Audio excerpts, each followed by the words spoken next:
Hello, today we're going to talk about the Highland Clearances, a massive event that happened in Scotland about 200 years ago. If you go around Scotland today, you'll see around the Highlands today, you'll see a lot of dramatic landscape, a lot of sheep. But if you go back 250 years, let's go back to 1750s, and you'd see a lot more of this. Dotted all around the Highlands, these small communities, these small villages with lots of houses together. The houses would be made out of stone, they would have thatched roofs and maybe just one or two rooms. They would share the houses with the animals. They would have farming around, they'd share lands around and farm together, and they'd live together with their clan. Their clan was their family, their extended big family group with a clan chief. And this is how people lived in the Highlands. That all changed over 100 years, until about 100 years later, the Highlands looked like this. No people anymore, just lots of burnt out, broken down houses. The clan system was gone, the people were gone. And what was there instead? Sheep. Biggest reason for the Highland clearances, and there are a lot of reasons, a lot of things were happening at this time. But one of the biggest reasons was sheep. Right. To tell you why, let's have a look at what else was going on. In Scotland now, in the 1700s, Scotland and England were now joined together to make Great Britain. And that meant that Scotland now could get the things that they were making, they could take them down to English ports and use English ships to sell them around the world. England had massive ports, it had a massive navy, and that meant that Scotland could sell their things around the world, not just in Scotland anymore. So being able to sell things around, that's trade. And one of the biggest things that was selling in these days was wool. Wool was massive, having sheep, getting their wool and selling that, especially for clothes. The problem was having sheep in Scotland is that it's cold in Scotland in the winter and the sheep didn't survive very well. But what happened as well in the 1700s was they bred a new type of sheep called the Cheviot sheep. And this sheep could manage the cold Scottish winters really well. And suddenly, if you had a piece of land and you had farmers on it making enough food for themselves and paying you a little bit of rent, it was actually better to get rid of those people and have sheep there instead and sell their wool and make a fortune. So if you had land in Scotland, it was much better to have sheep on it than people, better in terms of money. So that is what happened. They got rid of people and they replaced them with sheep. That wasn't the only reason though.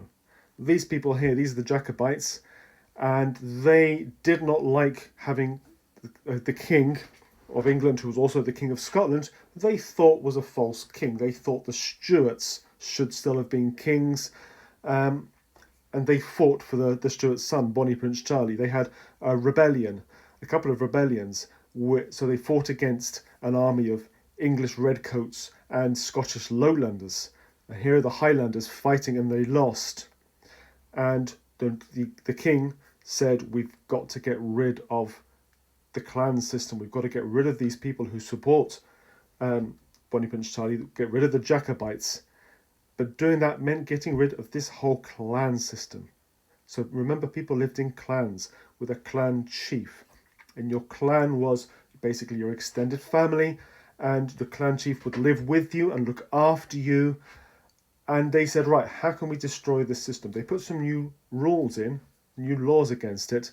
But one of the main things they did was they started to make the clan chiefs pay a lot more money. And they made them go and live in Edinburgh and live in London, live in cities, and take them away from their people.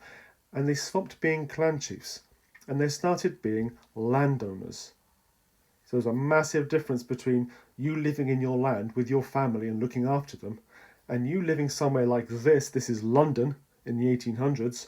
And if you live in London in the 1800s and your lands are in Scotland, hundreds of miles away, the people who are there aren't your family anymore. They're now just people who live on your land and pay you rent. And it's much, much easier to say to those people, actually, let's just move the people. I don't know who they are. Let's just move them off the land and replace them with sheep. A lot of these Jacobite soldiers, these people who'd fought for Bonnie Prince Charlie, actually ended up joining the British Army and actually putting on the red coat and joining the redcoats to fight, especially to fight in France, to fight against Napoleon.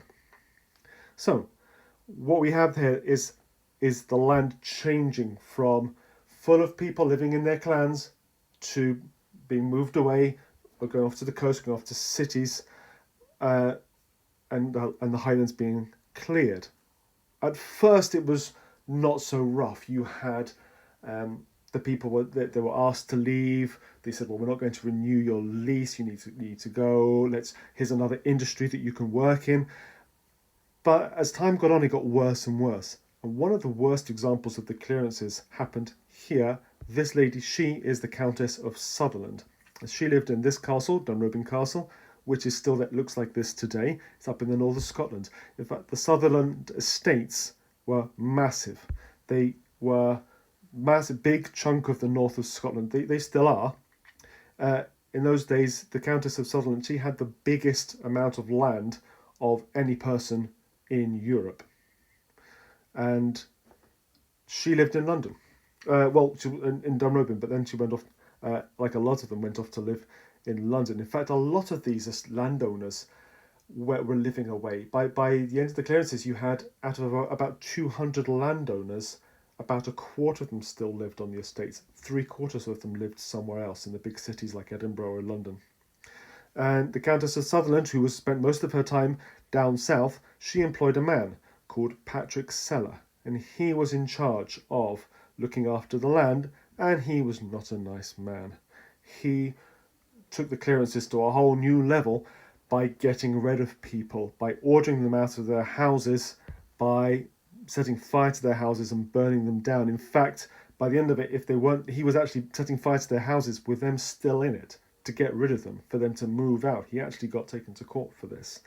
And the people had to leave the land. And the Sutherland lands turned from lots of little villages to sheep farms. So this is what we've ended up with today.